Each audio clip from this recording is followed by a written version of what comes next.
is bring your own device on board going to replace embedded IFE? Because there's a passenger expectation that if you're flying on a long haul flight, you will have entertainment delivered to you and the hardware to watch it on.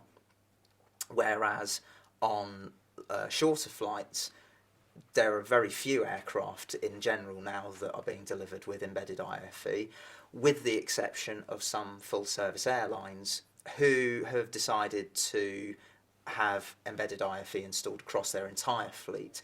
Delta Airlines in the US, for example, have a lot of their aircraft with embedded IFE installed, which can operate short, medium and long haul routes.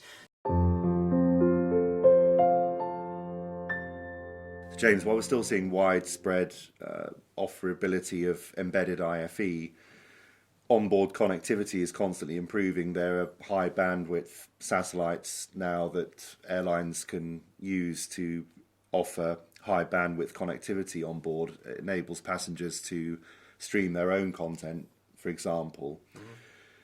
What do we know about how quickly that kind of connectivity is being provided by airlines in terms of hardware on the aircraft?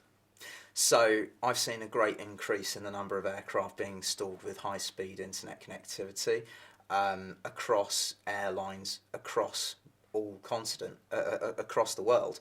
So although in-flight connectivity, internet connectivity on aircraft in North America is very well established, it's the other regions of the world which are now catching up. So the rate of installations in Europe and Asia and also down in Australia in the last few years has been quite rapid.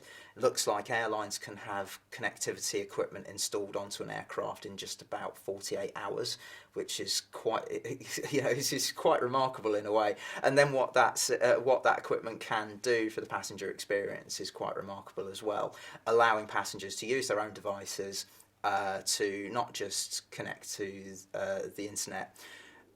There's an increasing capability of what passengers can use as well. You mentioned streaming earlier on, that there's more bandwidth now for passengers to watch movies and TV shows on their own devices on board. But also it benefits the crew as well. From an aircraft operational point of view, it's very important hardware